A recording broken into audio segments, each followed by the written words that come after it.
Hi, for those just joining or for those joining the recording, I'll just be doing the Unit 1 celebration review. I'll quickly go over the general information again. The exam is worth 80 points. You'll have 90 minutes to complete it. We will be doing combination of multiple choice and short answer questions, and your exam will open up on Thursday morning around 7 or 8 a.m., and you'll have until Saturday evening at 11:30 p.m. Um, we do require respondus lockdown. We do have a 2 point quick assignment that is available for you to test respondus that is due tonight. And like I was saying earlier, if respondus is not working on your laptop, um, let us know, but try to make arrangements for using it, taking the test at the library or with a different computer or with an iPad. I did post instructions for using Respondus on the iPad in a separate announcement. There's a quick 2-minute YouTube video you can watch. And if you have any technical issues while taking the test, please let Dr. Cotter and I know as soon as possible. Preferably Dr. Cotter because she has more access to the Respondus lockdown browser side than I do. Other general test taking. If you've never taken it with Respondus, the way it works, it records your audio and your video, and it'll flag or send off notifications when you're not looking at your screen, when you're looking down or up, side to side, or when you're talking during the test.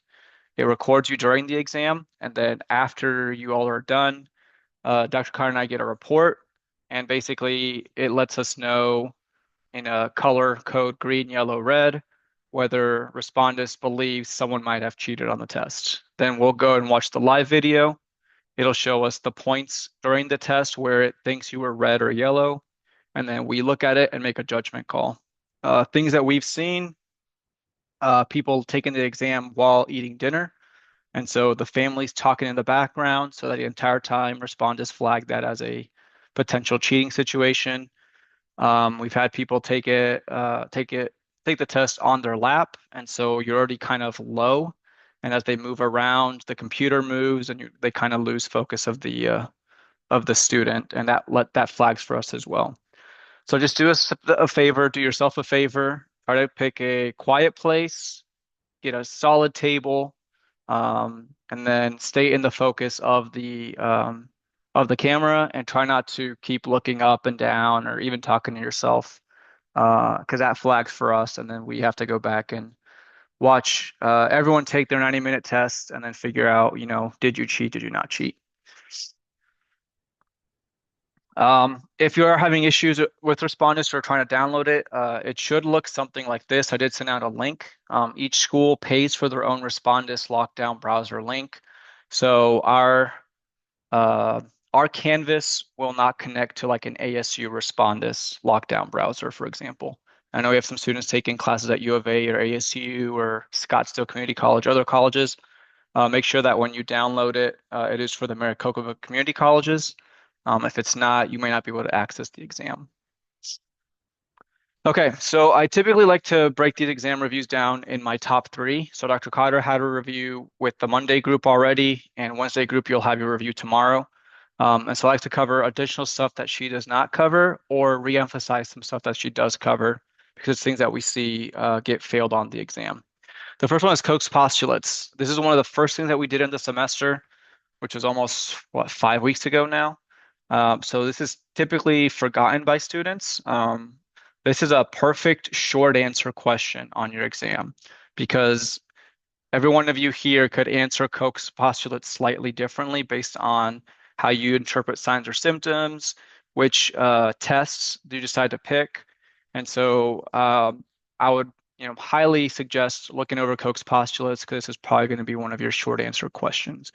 So just to recap the Koch's postulates, we're going to step one, observe the patient for signs of illness and isolate the microbe from the infected host. Might be asked a question like, hey, what are signs and what are symptoms? Remember that signs are things that you can observe or that you can see.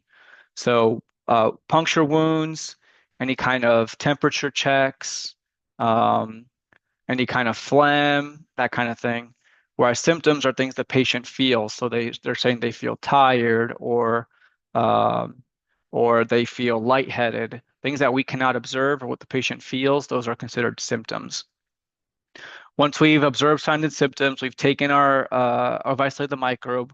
We'll then try to identify the microbe in the lab using different tests.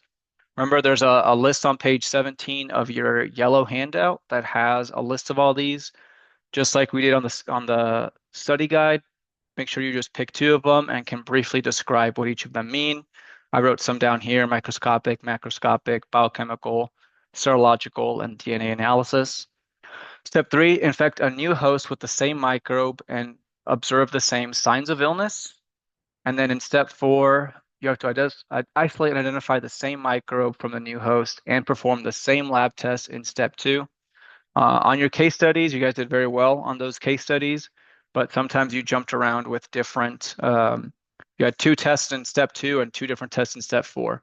Whatever tests you pick in step two, make sure that they're exactly the same on step four because you will lose points for that. Okay, the next part is cell parts. So here's just a couple different cell parts you might run into. This isn't Bio 181, so you're not going to be asked like, oh, draw this figure and label the parts. It's more so being able to look at cell parts and identify different microbes. So for example, remember that we have we did look at things like bacteria, fungus, and viruses, and they have some similar cell parts, but they have different cell parts. So bacterial cells and fungal cells, for example, they both have cell walls, they have cell membranes, they have cytoplasm. Recall that the bacterial cell has things like a peptidoglycan cell wall, whereas the fungal cells have a chitin cell wall. The exam is written in a case study style. And so you'll be given 3 or 4 short cases. And just like your case studies, it's going to say something along the lines of, hey, Luis comes into the office and he is coughing and feeling very sick. So you take a sample, you look under a microscope, and you notice that he has his microbe has 50S, 30S ribosomes. Okay, once we give you that little piece of information, you'll say, okay, this is a bacterial cell and probably not a fungal cell, and then it'll drive you down to determine what type of bacteria it is, gram negative, gram positive.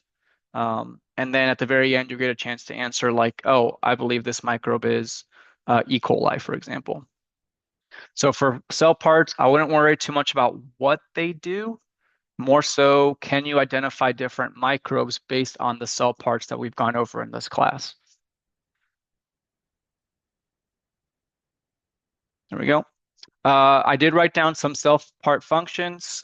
We did have a couple different things that we mentioned in the study guide that you want to look out for. The study guide itself is our exam study guide. That's what we have you fill it out. So anything on the study guide is fair game for the exam. I just wrote down some cell part functions, just generic information that you might need for your exam. But for the most part, if you don't study cell part functions, you'll still do fine on the test. The main things we're looking for is, can you identify microbes based on their cell parts? Not so much function.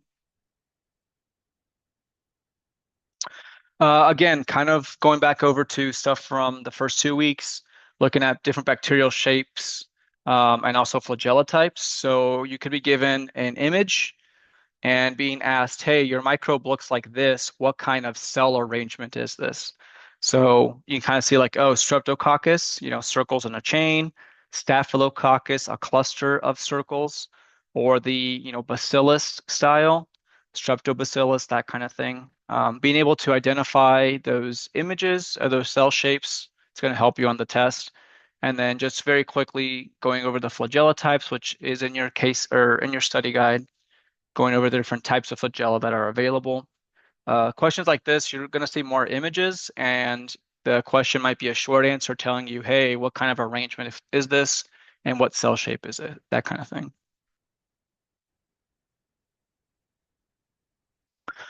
I emphasize this again because, again, a big part of the Unit 1 exam is, can you tell the difference between different types of microbes? If you recall on your study guide, we had, I believe, 3 or 4 different tables that had you compare prokaryotes, eukaryotes, viruses, mold, yeast, protozoan, fungus, that kind of thing. Um, Studying how to compare and contrast those microbes will be a majority of this exam. And so if it sounds like I'm being repetitive on this stuff, is I'm trying to really emphasize this stuff is going to be on the test. Please don't skip over being able to identify the different types of microbes. Um, it may seem simple, but for some reason we still have issues with some students not being able to differentiate microbes just based on cell parts alone. And then the last thing I'm going to cover for this one is a viral infection slash replication. I know Dr. Cotter covered this on Monday. I'm reemphasizing this one because it is it's one that is missed a lot in the exam, and also Chapter 6 case study had a question similar to this, and it was maybe not necessarily missed by a lot of students, but you didn't put enough detail in here. So remember that for viral infection replication, we have 6 steps: attachment, entry, uncoding, replication, assembly, and release. What we're really looking for on the exam is, can you differentiate or can you be more specific based on the virus that we give you? So in this class, the 2 main viruses we'll talk about are HIV and influenza. Chapter 6 case study, I believe, covered influenza. So your Unit 1 exam, if I had to take a guess, would probably cover HIV, but it could be HIV or influenza. No other virus is going to get talked about. So when you're describing the steps of viral replication, it's going to ask you for specifics. So for attachment, HIV, you want to be able to be specific, saying that HIV virus will attach using the GP120 viral spike, or influenza will attach using the hemagglutinin viral spike. For entry, you can then talk about the GP41 viral spike in HIV allows for entry, and then neuraminidase is used by influenza for entry. When we talk about viral replication, remember that there's different ways that RNA or DNA can be replicated, and it uses different enzymes to do that. So influenza uses a straight RNA polymerase. What that means is that the influenza RNA is just read by the polymerase and then made into a protein. And those proteins could include viral spikes, other parts of the cell, and then the virus gets built and then gets sent to another part of the body where it replicates. HIV is what we call a RNA retrovirus, which uses reverse transcriptase. So what HIV will do is the HIV RNA is kind of backwards copied into DNA, and then that DNA takes over your cell and then uses your cell parts to then make new proteins and advance. The more steps that a virus takes to copy its DNA, the more likely it is to have a mistake made. And whenever you have a mistake in the genetic code, that could lead to changes in the virus, which then make it difficult for us to treat or combat. Things like influenza, we know that we have influenza every year, and sometimes the influenza from last year is different than the influenza from this year. And the whole reason of that is during replication, the influenza virus might get copied incorrectly, which then changes the influenza virus. And the next time our body sees it, we don't recognize it as influenza. So it takes our body a few days, a few weeks to figure out what's infecting us for us to then figure out a way to fight against it. We'll talk about more about this concept of antibodies in your body kind of developing ways to fight infections in further chapters. But what I want you to really take away from this is, can you differentiate the 2 viruses and give the specifics to each of your steps? We will see HIV and influenza later in the semester because we only really focus on these 2 viruses, and we'll kind of talk about different ways of attacking it and treating it and how your body reacts to it. But for this exam, 6 steps, and then add specifics to each of your steps. And if you can do that on the test, you'll do great. Okay, right now I'll open it up for some questions. If anyone has any, and feel free to throw them in the chat, or you can raise your hand. If you don't have any questions right now, that's okay. You can feel free to message me later. Um, but the biggest thing that I want you to take away from this exam is know your cell parts, know how to identify microbes like on your case studies, and then when it asks you for specifics, be specific. You've done a very good job on your case studies, especially some of you where I've read where it's like, well, this can't be a bacteria because it has this ribosome, this cell part. Things like that, those kind of specifics are very helpful for the short answer questions. Um, Another thing I want to kind of relieve you of some stress is that you're going to be asked a question for like, okay, based on all this information, what is the actual microbe? You're going to be given a list of the microbes, like how you had on the case studies, where you have a list of all the gram-positive bacteria, gram-negative bacteria, the funguses, the viruses. You don't have to, like, if you're getting to that point, you're like, I don't know what this microbe is, just take your best shot. You're not going to lose points or a lot of points for not getting the microbe right. Worst case, if you miss all your microbes, like the specific microbe, genus and species, you'll lose probably 8 points out of the 80. A majority of the test is can you work the steps to isolating to a specific microbe? So don't you worry about like, I need to go memorize what each of these microbes are and what they're spelled and what their symptoms are. We don't, if you know that, that's cool, but do not spend hours trying to memorize that information. Really memorize, can I differentiate a fungal cell from a bacterial cell, from a yeast, from a mold, from a naked virus, enveloped virus? If you can do that on this test, you're going to do great. Um, and kind of back to Angelica's point, any tactics for memorizing the genus species?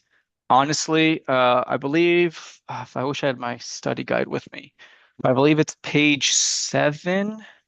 There was a list for the I believe it's fungal infections, where it's like systemic infection, intermediate infection, and I think it was a local infection. And it asks you to write 2 examples or one example for each. I would memorize those just because those are on the study guide. But anything outside of that, I wouldn't worry about memorizing it. For the most part, these are either microbes we've already seen in class, things that we've talked about in class, or things that are very generic to our day-to-day life that you should recognize it. Things like if I say this hot dog meat was infected with a bacteria, a gram-negative bacteria. With just giving you that information, that's probably E. coli. We've seen E. coli a lot. So if you see something like that, it's more tailored to things that we've seen normally versus like the very specific infection that happens in, over a third world country that we never see. I wouldn't worry about that one too much. Does that kind of answer your question, Angelica?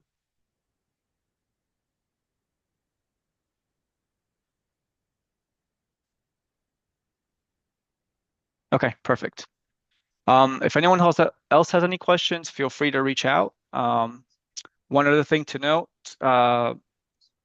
yeah, do not stress out about knowing the infections. That's why I always cover that here because you spend so much time studying the different genuses and species that you don't actually study the basic stuff on the exam. But for this exam and for every other exam going forward, the case study is your official exam study guide.